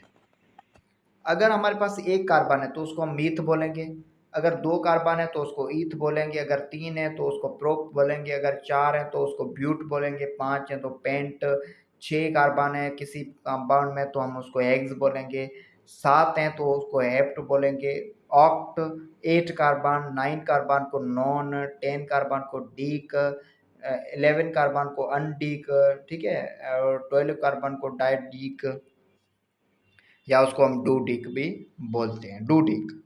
सो ये हमारे पास रूट वर्ड हो गए, ये आपको याद रखने हैं। हम आगे नॉमेनक्लेचर पढ़ते हैं, लेकिन आपको पहले ये बेसिक्स आनी चाहिए। तो ये आप डूडिक 12 तक कम से कम याद रख रहे हैं। देन हमारे पास है प्राइमरी सफिक्स, क्या होते हैं, the term use to represent the situation, saturation और अनसेचुरेशन। मैंने आपको पहले भी बता दिया कि अनसेचुरेटेड और सैचुरेटेड किसको बोलते हैं, सैचुरेशन मतलब उसमें सिंगल बॉन्ड हो जिसमें, और अनसेचुरेशन जिसमें डबल बॉन्ड या ट्रिपल बॉन्ड हो। ठीक है, तो उसको बोलते हैं हमारे पास प्राइमरी सफिक्स। तो अगर कोई कार्बन की चेन है उसमें सिंगल बॉन्ड है, उसको हम प्राइमरी सफिक्स क्या है, ANE। फॉर एग्जाम्पल हमारे पास CH4 है, इसमें कार्बन कितनी, एक है, तो इसका रूट वर्ड क्या होगा, मीथ होगा। इसमें सारे सिंगल बॉन्ड है हाइड्रोजन, तो हम क्या लिखेंगे, ANE, तो ये इसका नाम हो जाएगा मीथेन। ठीक है, इस तरह। अगर अनसेचुरेटेड है तो उसमें क्या करेंगे, हम रूट वर्ड के आगे ENE लगाएंगे, मीथीन, ओ सॉरी मीथीन तो नहीं होगा, ईथीन। और अनसेचुरेटेड अगर कोई है जिसमें ट्रिपल बॉन्ड कार्बन है तो उसके आगे हम वाइन लगाएंगे, इथाइन, प्रोपाइन, इस तरह। आगे हम डिस्कस करते हैं। अब कह रहा है कि what IUPAC name of following compound. देखो सिंपल, मैंने आपको पहले भी बता दिया, CH3 इसमें कितने कार्बन है, दो, तो इसका जो रूट वर्ड है वो क्या है, ईथ है, सही है। और बॉन्ड क्या है, बॉन्ड की नेचर क्या है, सिंगल बॉन्ड है, तो हम ANE लगाएंगे। तो इसका नाम हो जाएगा ईथेन। अब CH3 CH2 CH2 CH3 कितने टोटल कार्बन है? 1 2 3 4 4 4 कार्बन है। तो 4 का जो रूट वर्ड है क्या है, आप पीछे टेबल में देख सकते हैं। तो उसका है वो ब्यूट, ब्यूट, और सारे सिंगल बॉन्डेड है तो क्या हो, ANE, तो इसका नाम हो गया butane. CH3 CH2 CH2 CH2 CH3 कितने कार्बन है? 5 कार्बन की चेन है। तो इसका जो नेम होगा वो, और सारे सिंगल बॉन्डेड है तो इसका नेम होगा पेंटेन। अब CH3 sorry CH2 CH2 CH2 double bond CH2, तो इसमें क्या है, 2 कार्बन है तो हम ईथ लिखेंगे, और डबल बॉन्ड है तो हम ENE लगाएंगे आगे, तो ईथीन हो जाएगा। नेक्स्ट हमारे पास CH और CH ट्रिपल बॉन्ड है, तो क्या होगा, दो कार्बन है तो हम उसको बोलेंगे ईथ, और ट्रिपल बॉन्ड है तो YNE, तो इथाइन हो जाएगा इसका नेम। सिंपल है। CH3 CH और डबल बॉन्ड CH और CH3, मतलब हमारे पास जो कार्बन है वो तो 4 है तो हमने ब्यूट लिखा। फिर हमने क्या किया, जो डबल बॉन्ड है ना उसकी पोजीशन कहाँ पे है, पोजीशन हम जब नंबरिंग करेंगे ना तो 1 2 3 4, तो 1 2 2 पोजीशन पे जो है वो डबल बॉन्ड है, तो हमने क्या किया, ब्यूट 2 ENE, मतलब 2 ENE माना 2 पे जो है वो डबल बॉन्ड है। मतलब हम नेम देख के भी स्ट्रक्चर बना सकते हैं। फिर है हमारे पास CH3 CH2 CH double bond CH और CH3, तो इसमें क्या है, पेंट, पेंट। फिर उसके बाद हम क्या करेंगे, नंबरिंग करेंगे जहाँ से हमारे पास डबल बॉन्ड क्लोज होगा। अगर हम इस साइड से करेंगे, इस साइड से करेंगे तो यहाँ पे 1 2 3 4 5, ठीक है, तो ये क्या हो गया, मतलब 3 पे आ रहा है। लेकिन हम क्या करें यहाँ पे, अगर यहाँ से हम करें तो 1 2 3 4 5, तो यहाँ से क्या हो रहा है कि 2 पे डबल बॉन्ड हो रहा है। तो जहाँ से क्लोज होगा, जहाँ से नज़दीक होगा वहाँ से हम नंबरिंग करेंगे, तो क्या करेंगे, पेंट 2ENE, ठीक है। अगर वहाँ से हम नेम देंगे ना 3ENE तो ये गलत हो जाएगा, ठीक है। फिर हमारे पास है प्रीफिक्सेस, ऑल द सब्स्टिट्यूशन, जो सब्स्टिट्यूट हैं हमारे पास with their position before the word root is applied prefix, हम प्रीफिक्स अप्लाई करते हैं, ठीक है। प्रीफिक्स, प्रीफिक्स क्या होते हैं, some prefixes of the different substitution and functional group, कुछ हमारे पास फंक्शनल ग्रुप के सब्स्टिट्यूशन होते हैं। हम स्ट्रक्चर में हम देखेंगे कि किस तरह सब्स्टिट्यूशन के नेम देते हैं, जो सब्स्टिट्यूट या रेडिकल हम जिसको बोलते हैं। तो सिंपल इज दैट, आप देख सकते हैं, जैसे हमारे पास अगर रेडिकल है कोई R है तो हम क्या बोलेंगे, अल्काइल। अल्काइल में अगर एक कार्बन है तो मिथाइल, इथाइल, प्रोपाइल, ब्यूटाइल, इस तरह। और अगर एक्स है तो हम उसको होलो, हेलो बोलेंगे। हेलो में फॉर एग्जांपल फ्लोरीन, फ्लोरीन है तो फ्लोरो, क्लोरीन अगर लगा हुआ है तो क्लोरो, ब्रोमीन लगा हुआ है तो ब्रोमो, आयोडो, इस तरह। फिर हमारे पास NO2 है तो उसको हम नाइट्रो बोलेंगे, NH2 है तो उसको अमाइनो बोलेंगे, अभी आप याद कर लें इसको।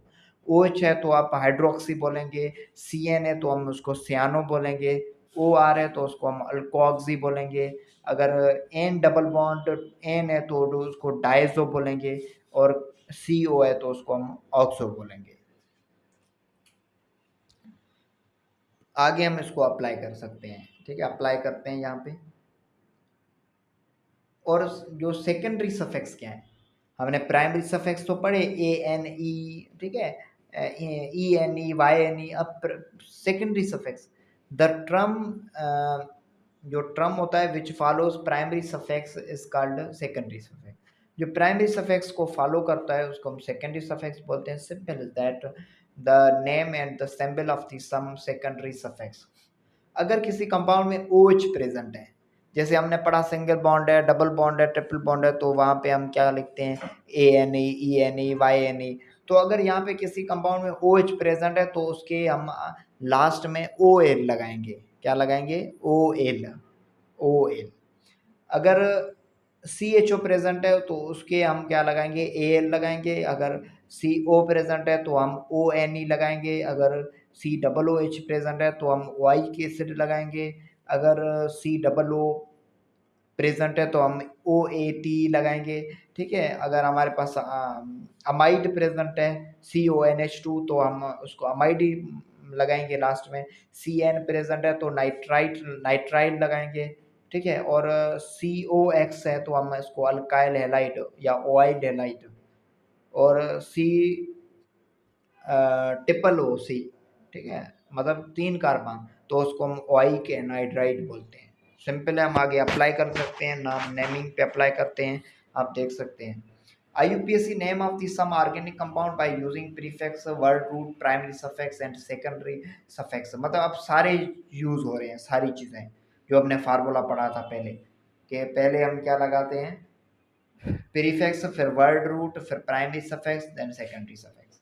तो हमारे पास क्या है, CH4 है, प्रीफिक्स इसमें प्रेजेंट नहीं है, और वर्ड रूट मीथ है, ठीक है। प्राइमरी जो इसका सफिक्स है वो ANE है, और सेकेंडरी सफिक्स की इसमें नीड नहीं है। CH3Cl हमारे पास ये कंपाउंड है, इसका जो प्रीफिक्स है वो क्लोरो है, हमने ऊपर पढ़ा। हेलो कंपाउंड है, हेलोजन है, तो क्लोरो इसको बोलेंगे। और इसका वर्ड रूट क्या है, कार्बन कितने, एक है, तो उसको हम मीथ बोलेंगे। और प्राइमरी सफिक्स सिंगल बॉन्ड है तो ANE, और इसमें सेकेंडरी सफिक्स नहीं है। उसके बाद CH3CH2Cl, इसमें भी क्लोरो प्रेजेंट है, और वर्ड रूट 2 कार्बन है तो ईथ लिखेंगे, और प्राइमरी सफिक्स ANE, ठीक है, सिंगल बॉन्डेड है, ठीक है, सिंपल। नेक्स्ट हमारे पास है हाइड्रोजन। हाइड्रोजन मतलब HCOOH, तो इसमें प्रीफिक्स है नहीं, कोई एक्स्ट्रा कोई ग्रुप रेडिकल है नहीं, तो एक कार्बन है तो उसको हम मीथ बोलते हैं, ठीक है। फिर हम क्या करते हैं, इसमें जो सिंगल बॉन्डेड है तो हम उसको ANE लिखते हैं। फिर सेकेंडरी सफिक्स इसमें है, क्योंकि जो कार्बोक्सिलिक एसिड होता है COOH, हमने ऊपर ही पढ़ा है, ऊपर ऊपर लिखा हुआ है, मैं आपको दिखाता हूँ। COOH ओइक एसिड, इसको क्या बोलते हैं, ओइक एसिड। तो ओइक एसिड, तो इसका जो सेकेंडरी सफिक्स है ओइक एसिड है। अब जब ये ओइक एसिड आएगा तो ये जो ई है ना, प्राइमरी जो सफिक्स का ई निकल जाएगा, इसका नेम हो जाएगा मीथेनोइक एसिड। क्या होगा इसका नेम, क्या होगा, मीथेनोइक एसिड। आप आगे देख सकते हैं, इसमें लिखा हुआ भी है इथेनोइक एसिड, मीथेनोइक एसिड। मतलब जो ई है ना वो रिप्लेस हो जाएगा ओइक एसिड से, ई हम जो है वो काट देंगे। फिर सिंपल है CH3COOH, इसमें कितने इसका प्रीफिक्स है नहीं, 2 कार्बन है तो हमने ईथ लिखा। Single primary suffix single bonded है तो ANE लिखा। फिर ओइक एसिड, तो इसका होगा इथेनोइक एसिड। फिर CH2, फिर इसमें क्या है हमारे पास, CH2, फिर Cl है क्लोरीन, फिर COOH, तो 2 क्लोरो, हम क्या लिखेंगे, 2 क्लोरो, क्योंकि प्रीफिक्स में क्लोरीन है तो 2 क्लोरो। और उसके बाद 2 कार्बन है तो हम ईथ लिखेंगे, और प्राइमरी सफिक्स सारे सिंगल बॉन्ड है तो ANE लिखेंगे। फिर ओइक एसिड, तो इसका होगा 2 क्लोरो इथेनोइक एसिड। फिर दूसरा हमारे पास कंपाउंड है, इसका प्रीफिक्स है 2 क्लोरो, ठीक है, और देन ईथ है, ठीक है, और देन हमारे पास है ONE। ONE सेकेंडरी सफिक्स जो है ओ ANE है, और सेकेंडरी सफिक्स ओल है, मतलब OH है। क्या है, OH है हमारे पास, OH। तो ये हो जाएगा 2 क्लोरो इथेनॉल, अल्कोहल ग्रुप है।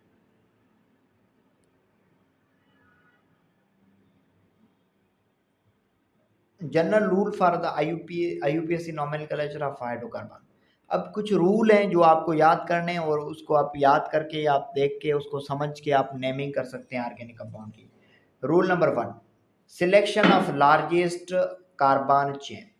सबसे पहले ऑर्गेनिक नेम देने से पहले आपको क्या करना है, लॉन्गेस्ट चेन सेलेक्ट, जो भी आपको कंपाउंड मिला हुआ है उसकी आपको क्या करनी है, लॉन्गेस्ट चेन सेलेक्ट करनी है।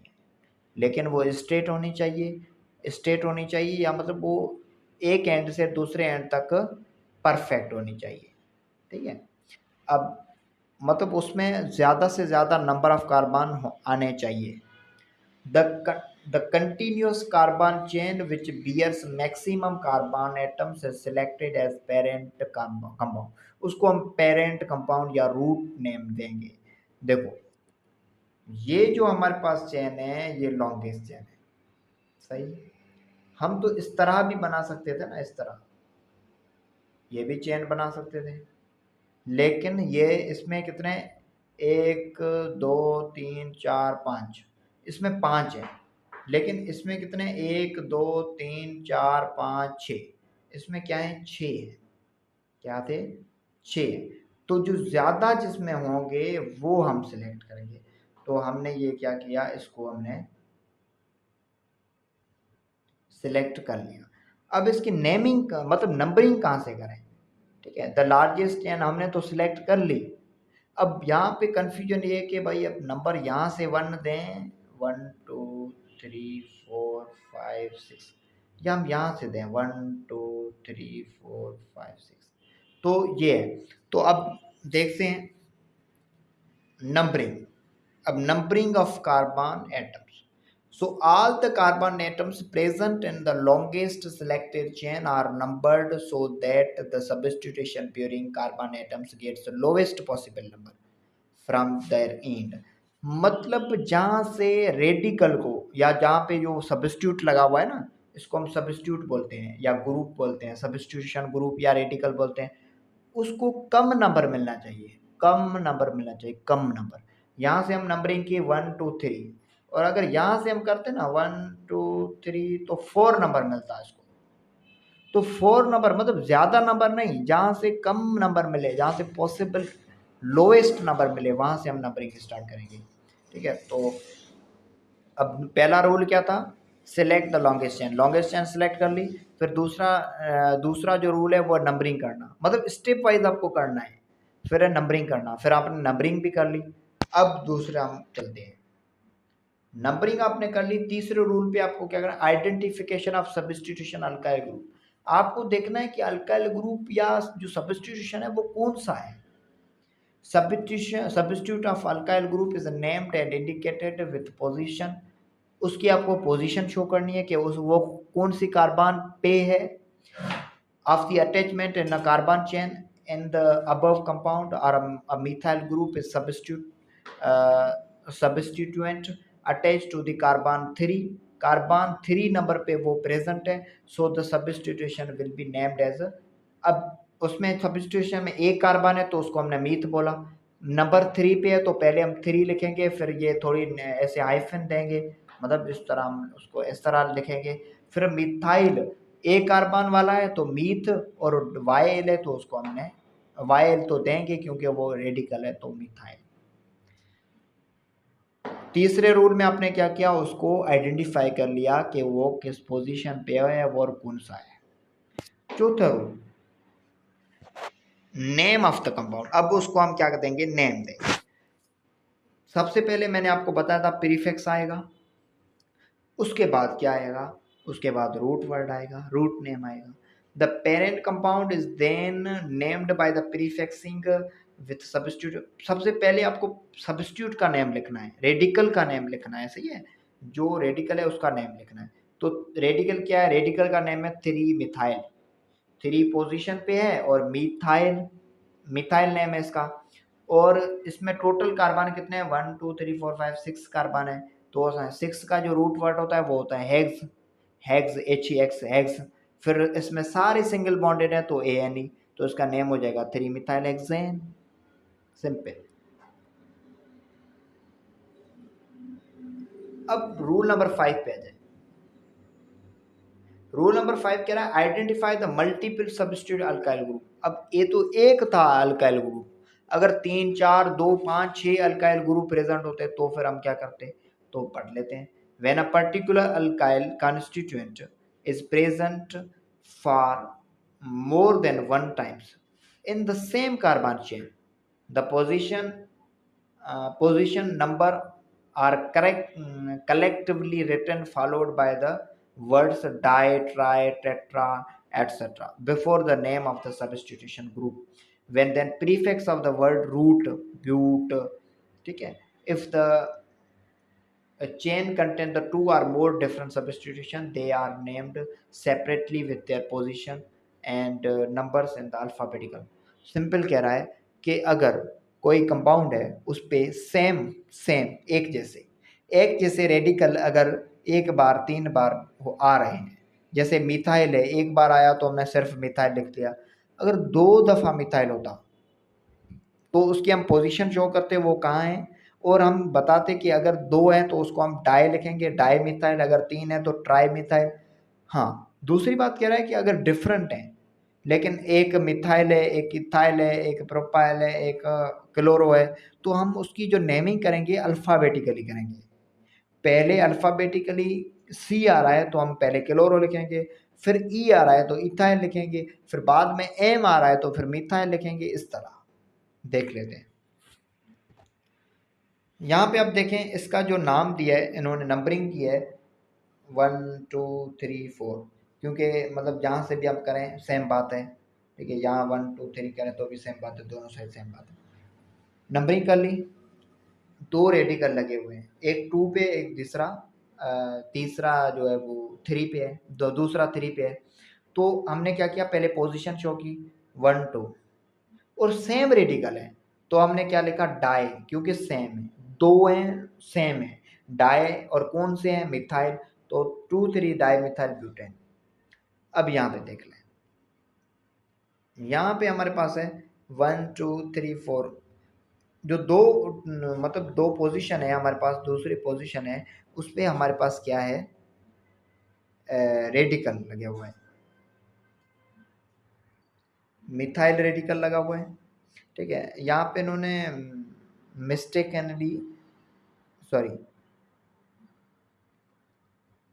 1 2 3, ठीक है, इन्होंने मिस्टेकनली यहाँ पे लिख लिया है, लेकिन यहाँ पे थोड़ी मिस्टेक है। ठीक है,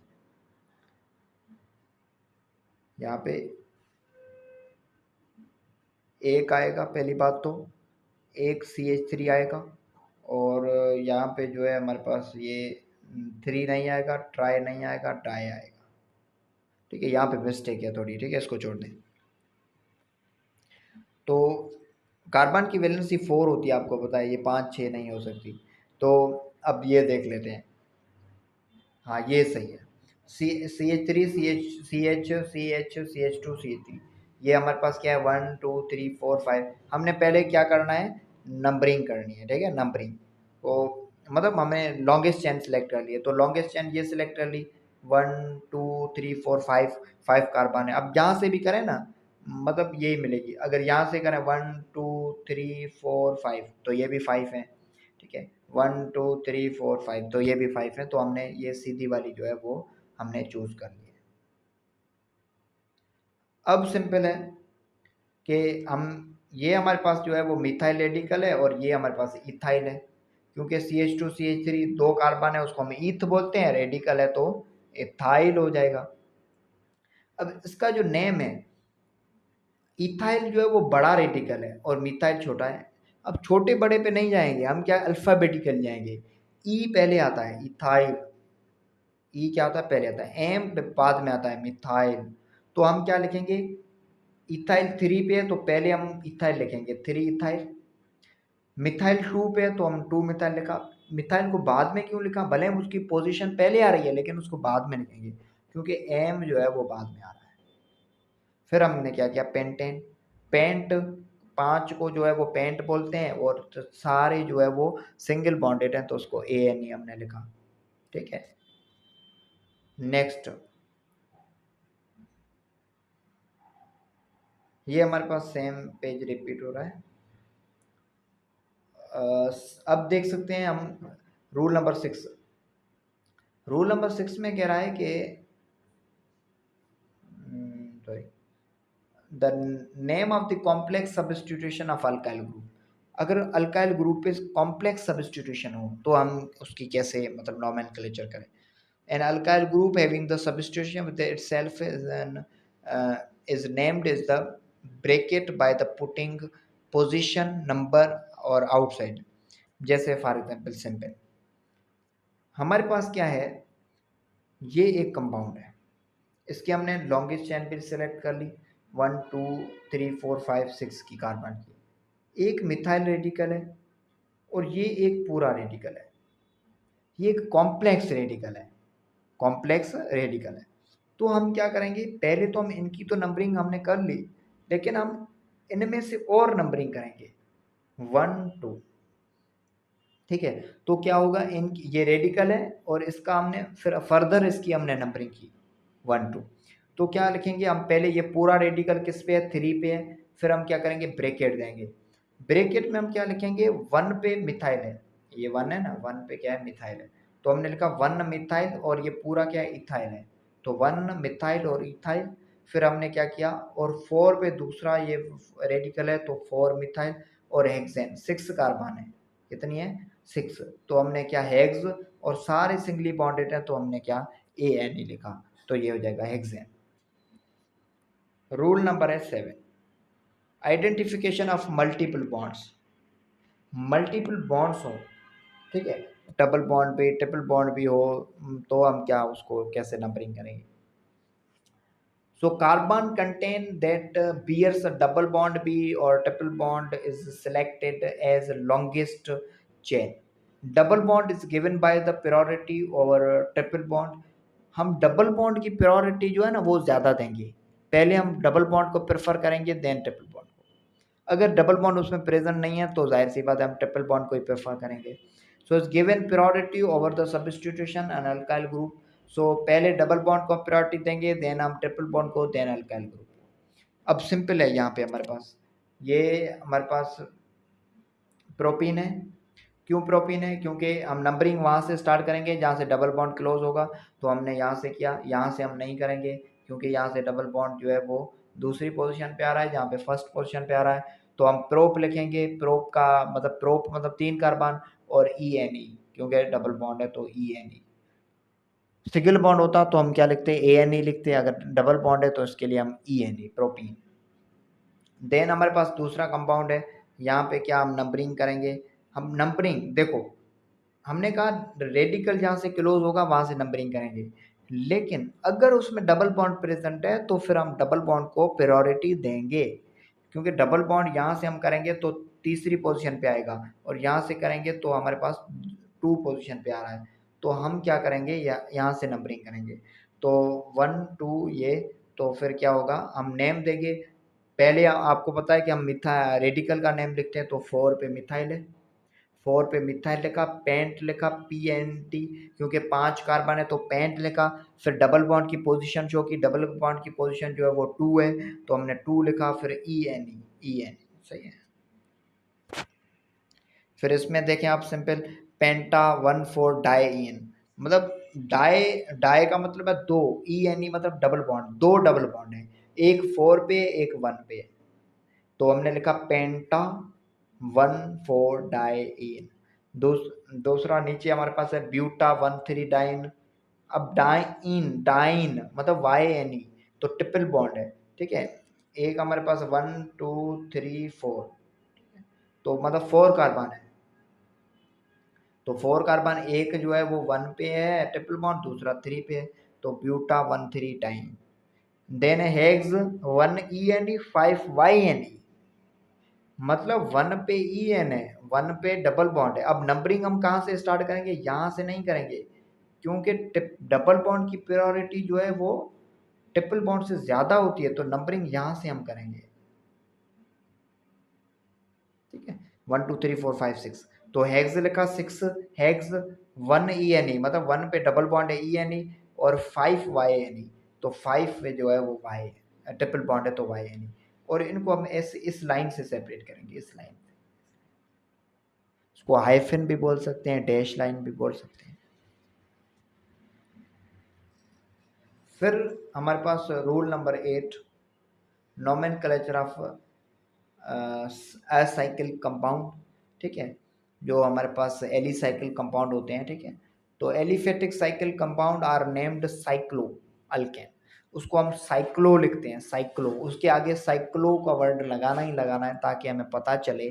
अब हम लिखेंगे प्रोपेन लिखेंगे, तो प्रोपेन हमें कैसे पता चलेगा, प्रोपेन तो चेन में भी होता है या वैसे भी हो सकता है, तो हम लिखेंगे साइक्लोप्रोपेन, तो हमें पता चलेगा कि ये जो है वो साइकिल में है।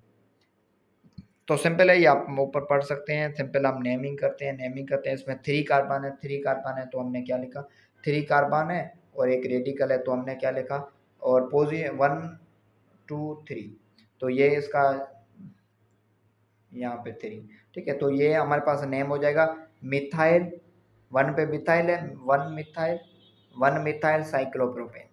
साइक्लो मतलब साइकिलिक में, और प्रोपेन मतलब 3 कार्बन है, सिंपल है, आप समझ सकते हैं। और यहाँ पे 3 नंबर पे है। 3 नंबर पे क्यों है? क्योंकि हम कार्बन को प्रायोरिटी देंगे, 1 2 डबल बॉन्ड को प्रायोरिटी देंगे। तो 1 2 3 पे जो है हमारे पास मिथाइल है और साइक्लो है और ब्यूटीन है क्योंकि डबल बॉन्ड है। अब ये हमारे पास है साइक्लोहेक्सेन 1 3 डाइन, एक डबल बॉन्ड 1 पे है, एक डबल बॉन्ड 3 पे है, तो वो साइक्लो है। और हेक्सेन भी है, हेक्स है क्योंकि 6 कार्बन है, और 1 और 3 पे डबल बॉन्ड है। देन हमारे पास rule number 9, naming of aromatic hydrocarbon. Aromatic hydrocarbon मतलब जिसमें बेंजीन प्रेजेंट हो, बेंजीन एरोमेटिक नेचर हो, ठीक है। तो इसका हम जो नेम करेंगे वो कैसे करेंगे? ये ये जो है ना, ये इसको आप याद कर लें, इसको बेंजीन बोलते हैं। बेंजीन को इस तरह भी लिखते हैं, इस तरह भी लिखते हैं, ठीक है। बेंजीन को आप इस तरह भी लिख सकते हो, इस तरह। तो ये बेंजीन गिरेंगे, या ऐसे 3 कार्बन से भी शो कर सकते हैं। ये जहां भी आपको दिखाई दे उसको बेंजीन बोल दो। नंबरिंग बम्बरिंग करने की जरूरत नहीं है कि try in double bond present है, ये वो कुछ नहीं, इसको बेंजीन बोल दो सीधा सीधा। अब सिंपल आ जाते हैं हम अपने टॉपिक पे।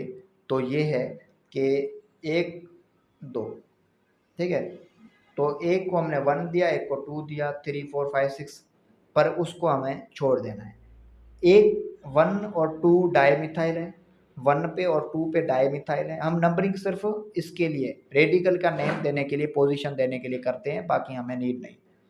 1 2 डाईमिथाइल है बेंजीन, इसको पूरी स्ट्रक्चर को बेंजीन लिख दिया, इसकी नेमिंग आगे करने की जरूरत नहीं है, बेंजीन, ठीक है।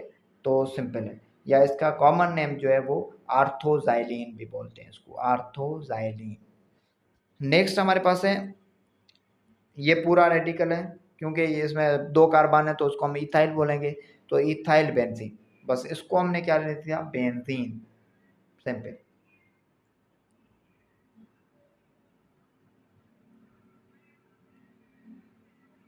Nomenclature of monofunctional organic compound.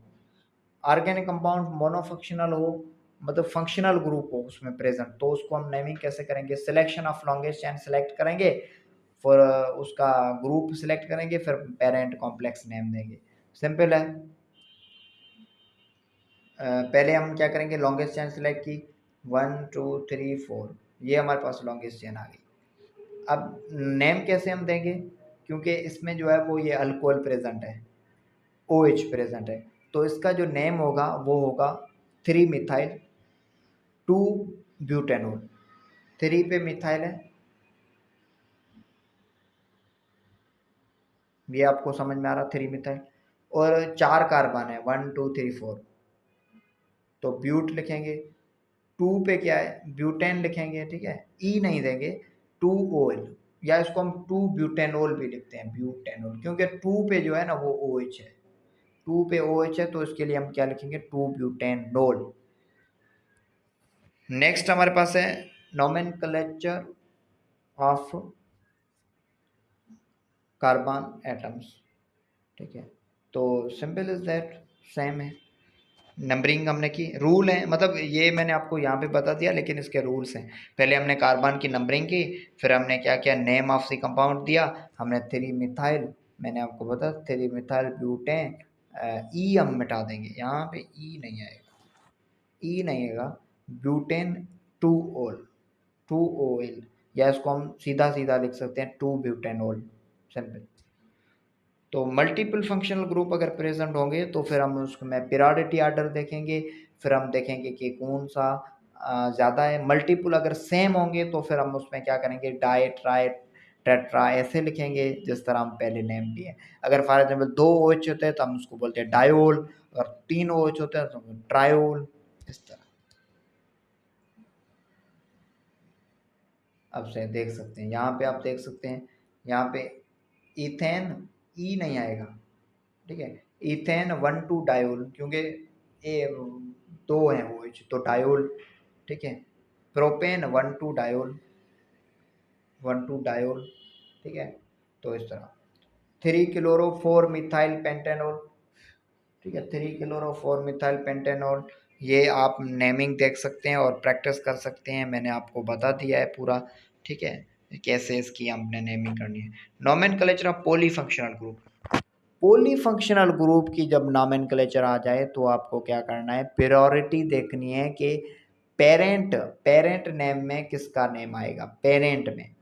तो सिंपल है, अब सबसे पहले आपको क्या करना है, अगर कोई कंपाउंड है उसमें कार्बोक्सिल की भी प्रेजेंट है, उसमें आर भी प्रेजेंट है, उसमें सी डबल ओ भी प्रेजेंट है, तो आपको क्या करना है कि जो यहाँ पे होगा ना, मतलब पहले पहले जो होगा ना उसको आपको देखना है, ठीक है, जो पहले पहले प्रेजेंट होगा उसको आपको देखना है। तो ये हमारे पास प्रायोरिटी ऑर्डर है। सबसे जो रिएक्टिविटी या प्रायोरिटी है वो COOH की है, फिर COO की है, फिर CH3H की है, मतलब सल्फेट की है, मतलब सल्फोनिक एसिड की है, फिर आपके पास अल्काइल हैलाइड की है, फिर आपके पास अमाइड की है, देन अल्डिहाइड की है, देन अल्डिहाइड, ठीक है, और कीटोन की है, देन साइनाइड की है, देन आपके पास COO सॉरी कीटोन की है, देन आपके पास अल्कोहल की है, देन अमोनिया की है, देन कार्बन डबल बॉन्ड की है, देन कार्बन ट्रिपल बॉन्ड की है, देन ऑक्सीजन की है, then halogen chlorine fluorine bromine की है, देन नाइट्रो की है, देन फिनोल की है, ठीक है, पीएच, देन आपके पास आर की है। सबसे कम जो है वो आर की है, आर, ठीक है। तो इस तरह अब क्या होगा, अब नेम देंगे हम, प्रिंसिपल यूज़ करेंगे, प्रिंसिपल ऑफ फंक्शनल ग्रुप हम यूज़ करेंगे और हम नेमिंग करेंगे। सिंपल आपको हम बताते हैं कैसे हम नेम करेंगे पॉली फंक्शनल कंपाउंड। देखो हमारे पास इसमें दो फंक्शनल ग्रुप हैं, डबल बॉन्ड भी है और CHO भी है, डबल बॉन्ड भी है और CHO भी है, मतलब मल्टीपल फंक्शनल ग्रुप हो गए, दो फंक्शनल ग्रुप। तो सबसे ज़्यादा प्रायोरिटी किसकी है, CHO की है। आप पीछे देख सकते हैं, पीछे इस प्रायोरिटी आर्डर में आप देख सकते हैं, जो आपके पास डबल बॉन्ड है वो यहाँ रहा और CHO आपके पास यहाँ रहा, मतलब पहले आ रहा है, ये लाइन है, ये सीक्वेंस है, तो ये पहले आ रहा CHO। जब CHO आपके पास पहले आ रहा है तो फिर आपको पेरेंट नेम में उसका ही नेम लिखना है, पेरेंट नेम में उसका ही नेम लिखना है। तो हमने क्या किया, ब्यूट लिखा, फिर 2EN लिखा क्योंकि वो है, और फिर लास्ट में हमने AL लिखा, लास्ट में AL लिखा क्योंकि ये CHO का है, AL जो है वो CHO का सेकेंडरी सफेक्स है। तो हमने इसका नाम क्या दिया, two but 2 enol, but 2 enol या 2 ब्यूटेनोल भी हम इसको, butanal sorry butanal, 2 but but 2 नल, ठीक है। उसके बाद हमारे पास यहाँ पे है CH3 CH2 और CH3। यहाँ पे हम क्या देखेंगे, हाँ अब इसमें हमारे पास दो हैं रेडिकल, एक ये और एक ये। अब हम इसमें क्या देखेंगे, जब दोनों ही रेडिकल हैं, दोनों क्या हैं, रेडिकल हैं, तो उसमें हम क्या देखेंगे, अल्फ़ाबेट आर्डर देखेंगे। क्या देखेंगे, अल्फ़ाबेट आर्डर। अल्फ़ाबेट आर्डर जो है वो सबसे पहले क्लोरीन का C रहा होता है, तो नंबरिंग भी यहाँ से स्टार्ट करेंगे 1 2 3 4 5। फिर क्या करेंगे, 2 पे क्लोरो है, 4 पे नाइट्रो है, पेंटेन, इसका नेम होगा 3 ऑक्सोब्यूटेनल। 3 ऑक्सोब्यूटेनल क्यों बोला हमने, क्योंकि जो कीटोन है ये कीटोन है और ये क्या है, एल्डिहाइड है। CHO क्या है, कीटोन एल्डिहाइड है, और COO क्या है, कीटोन है। अब पीछे प्रायोरिटी ऑर्डर में हम चलते हैं, ये रहा आपके पास कीटोन और ये रहा एल्डिहाइड, तो कीटोन बाद में आता है, एल्डिहाइड पहले आता है, तो प्रायोरिटी जो सबसे ज़्यादा किसकी है, एल्डिहाइड की है। तो हमने क्या किया, इसका नाम दिया कि 3 ऑक्सो, नंबरिंग भी हमने यहाँ से स्टार्ट की 1 2 3 4। तो हमने क्या किया, 3 ऑक्सो, ऑक्सो कैसे पे 3 पोजीशन पे और रेडिकल में आ जाएगा, और ब्यूटेनल, ब्यूटेनल, ठीक है। तो ये फिर ब्यूट 3EN2OL, फिर ये आप जो है ना वो इसको देख सकते हैं। Right the IUPAC name of the following, ये आपके लिए जो है वो एक प्रैक्टिस से आप देख सकते हैं, ठीक है, कर सकते हैं, ठीक है। और अल्लाह हाफ़िज़। और भी आपकी कोई क्यूरीज हो तो आप पूछ सकते हैं। Thank you so much for watching. बहुत ही बड़ा लेक्चर हुआ है, मेरा भी गला जो है वो थक गया है। So thank you so much for watching. आप सब्सक्राइब कर दें, ठीक है। और आपको कोई भी और कन्फ्यूजन हो तो आप पूछ सकते हैं। Thank you.